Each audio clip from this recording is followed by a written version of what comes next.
At 9 p.m., a call to emergency services came from a 19-year-old residing in Sunbury. Senior Constable Luke Colquhoun, who was on duty at the Sunbury police station at that time, immediately recognized the voice on the other end of the line. The person on the call confessed, "I think I killed someone.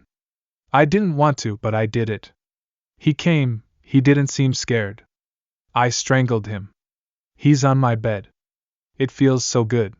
Without delay, authorities were dispatched to the scene. Upon arriving at the house, it became evident that Constable Colquhoun had correctly identified the voice. The caller opened the door, revealing someone well known to the station, Jamie Lee Dolheguy. Upon entering the residence, they discovered 25-year-old Malin Rothode in the bedroom. He lay motionless with a cord from a sex toy wrapped around his neck. "I wasn't lying. You never believed me. Why won't you ever believe me?" Jamie shouted at the officers. Malin was swiftly transported to the hospital in an ambulance, while Jamie was taken to the police station for further questioning. Based on the information she had already disclosed, Jamie was charged with attempted murder, intentionally causing serious injury. The events that unfolded and led to this horrifying incident were truly chilling. On the evening of July 23, 2018, Jamie Lee Dolheguy, a 19-year-old, logged onto the popular dating app, Plenty of Fish. In her bio, she mentioned her borderline personality disorder and some unconventional interests. Shortly after, she received a message from Malin Rothode, a 25-year-old student.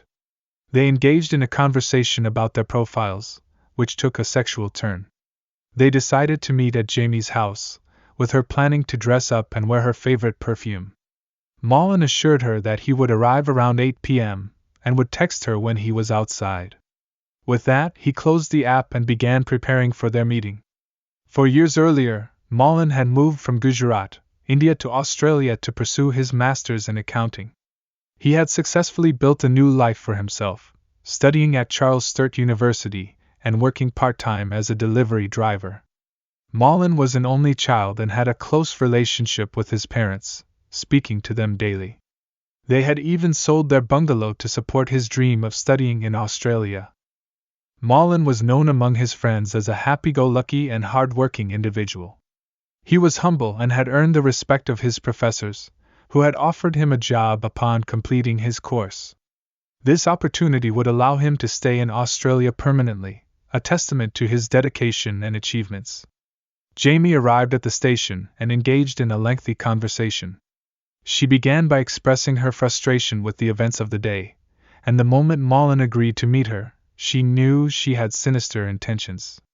Shortly after ending their conversation on Plenty of Fish, she began conducting Google searches. "I'm going to kill someone tonight for fun. How to kill someone. I want to commit murder. I'm going to kill someone tonight." She then clicked on a link called 10 Steps for Committing a Murder and Get Away with It. At 8:07 p.m., Malin arrived at the house. Jamie informed the detective that she immediately assessed his physical attributes and believed he was vulnerable enough for strangulation. She proposed engaging in a role-play scenario, and Malin was intrigued to participate. I informed him that he wouldn't be allowed to leave the premises, and he didn't seem to mind. I mentioned that I wanted to explore choking play, and he expressed his willingness to learn anything. "So, I confess that I have psychopathic tendencies and may not be entirely safe," she recounted. Malin assured her that as long as he wasn't harmed, he was open to anything. Jamie assured him that he could simply tap, and she would cease her actions. "He appears to view it as a mere game," she informed the officers. She positioned herself behind him and began choking him. Jamie revealed that she possessed two distinct personalities, one kind-hearted and the other destructive. "Both sides are a part of me. One is nurturing, while the other is malevolent," she explained. "I had hoped he would flee and contact the authorities," she added. However, within seconds, Malin began to panic and tapped her. Instead of honoring her promise to stop, she tightened her grip, even using her legs to increase the pressure. Whispering softly into his ear, she reassured him, "Everything will be all right. It will all be over soon."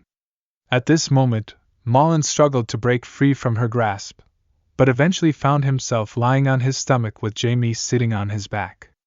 Suddenly, he went completely limp, prompting Jamie to secure the cord from the sex toy around his neck. Curious about her intentions, the officer inquired, "What was your motive?" "Murder," she calmly replied. Prior to contacting the authorities, Jamie conducted additional online searches, seeking ways to gain admission to the hospital. She explained that she had felt an overwhelming urge to kill, likening it to the craving for a cigarette. As she continued to share her story, the police then got a call. Mullen had tragically succumbed to his injuries just a few hours after arriving at the hospital. A young Indian student has been killed after an online date went terribly wrong. Live now to Dean Felton. And Dean, take us through what happened here. Well, Mitch, the victim has been identified as Morlan Rathod, a 25-year-old accountant living here in Melbourne on a student visa. He died in Sunshine Hospital overnight after being found critically injured on Monday night. He'd gone to a house in Sunbury to visit a 19-year-old woman who lived alone at the address. The visit arranged through an internet dating site. The woman's home was a supported residential service, visited frequently by carers, and neighbours told me this afternoon that police too were frequent visitors to the address to quell noisy and sometimes violent disturbances there. And not surprisingly, Morlan's friends are in deep shock at the sudden and violent death of this young man. He was a very humble personality, very jolly nature. He used to crack jokes and he loved to play cricket. And the woman in custody over the attack on Morlan, she's expected to have her charges upgraded to either manslaughter or murder. Jamie Dolheguy's charges would quickly be escalated to murder, given the circumstances. What she did, although shocking, didn't come as a surprise to those who knew her well. Some of her caregivers even referred to her as a shape-shifting demon girl. Jamie had been under the state's care since she was 10 years old, with frequent visits from social workers and a criminal record that started at a young age. She often found herself in juvenile detention for extended periods of time. In the years leading up to her 18th birthday, Jamie had caregivers with her around the clock in a house provided by the Department of Health and Human Services. They admitted to being terrified of her and her unpredictable behavior. However, once she turned 18, they all stepped back, leaving her to live alone without supervision. After their departure, neighbors reported frequent visits from the police due to various reasons such as noise disturbances, fights, and welfare checks. Jamie would often show her appreciation by bringing them cakes and cards, and they had gotten to know her quite well. She was an avid user of social media, frequently uploading posts throughout the day. Some of her pictures were simply playful moments with filters, while others delved into her artwork. There were extensive paragraphs detailing her childhood trauma, experiences of sexual abuse, and her struggles with body image. She openly expressed her disdain for thin, attractive girls and her desire to inflict pain upon them. Jamie engaged in self-harm and even inserted batteries into her body, resulting in over 100 surgeries to remove foreign objects. According to one of her friends, she believed she had a demon residing within her and occasionally identified as a wolf. For a moment, she seemed happy and had a smile on her face.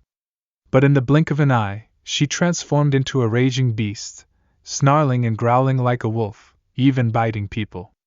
"It's one of the most terrifying things I've ever witnessed. It's as if she was possessed," someone remarked. Just a few weeks before Mullen's tragic murder, she had posted on Facebook, expressing her fear and the darkness within her. She admitted that she could only find happiness when others suffered. On the day she took his life, she texted one of her caregivers, confessing her sick temptations and her desire to seek help from the police, but fearing they wouldn't believe her. She wanted to cry. When she was charged with murder, everyone knew that the case would be complex. The best clinical minds in Australia assessed her and concluded that she was one of the most psychologically damaged individuals they had ever encountered. Jamie Dolheguy was undoubtedly a deeply troubled person, and many believed she was a ticking time bomb. Despite her confessions and admissions, she pleaded not guilty during her first court appearance. As the prosecutors delved deeper into the case, Mullen's friends in Australia rallied together to raise funds to send his remains back to India, so he could be with his grieving family. It took 12 agonizing days for him to finally return home, where he was laid to rest. A year passed as numerous interviews, assessments, and evaluations were conducted to determine Jamie's fitness to stand trial. Eventually, it was determined that she was indeed fit, and her murder trial was scheduled to commence at the end of 2019. Mullen's parents expressed their deep desire to be present for their son's trial, but unfortunately, they couldn't afford to travel to Australia. They anxiously awaited any updates, checking their phones every day. The pain of their loss had left them unable to eat or sleep, and not being able to be physically present only intensified their anguish. In terms of Jamie's mental well-being and past challenges, the trial was expected to be quite complex. It was undeniable that she had taken the life of Mullen. She had already admitted to that. However, the question now was whether her mental health issues influenced her actions at that moment, and if the intention to kill could be proven. Consequently, her legal team was advocating for a conviction of manslaughter. To support her defense, Jamie's lawyers brought in a psychologist named Dr. Carroll. He informed the jury that he did not believe Jamie suffered from any form of psychosis. According to him, she was fully aware of the wrongness of her actions and understood the consequences. He described her as being in a state of inner turmoil, but still having some level of awareness that choking Mullen would result in his death. Jamie's lawyer, Sharon Lacey, placed significant emphasis on her client's childhood experiences. She discussed the abuse Jamie had endured, her time in foster care, and her struggles with suicidal thoughts. They argued that Jamie's borderline personality disorder had played a role, and that her psychological development had been hindered due to the trauma she experienced during her childhood. Throughout the proceedings, Jamie remained quiet in the courtroom, rarely looking up or paying attention. Occasionally she would smile, but her main focus seemed to be on the coloring book for children and the origami she was creating. Sharon asserted that her client had been so deeply damaged that it was impossible for any jury to be certain of her murderous intent. Therefore, they could not find her guilty of murder. There is no evidence to suggest that she intended to harm him, Sharon stated. However, according to the prosecution, it was evident that she had experienced significant trauma in her life and had severe mental health issues. She even confessed to the police that she had planned to kill him before he arrived at the house. The moment she received that first text, she already had intentions to harm him. When Mullen arrived at the house, Jamie openly admitted to assessing how easy it would be to end his life. Her own account of the events demonstrated that she was determined to carry out this act and fully understood the consequences. It was absolutely premeditated, the prosecution emphasized. After an extensive 18-day trial, which included testimonies from Jamie's caregivers and clinical experts, as well as the presentation of her lengthy police interview tape, the jury now held the responsibility of making the final decision. Jamie Dolheguy was acquitted of murder and instead found guilty of the lesser charge of manslaughter.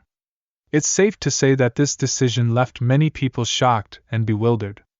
According to some sources, if the jury had known everything about her dark past and violent tendencies, the outcome might have been different, but it's hard to say for sure.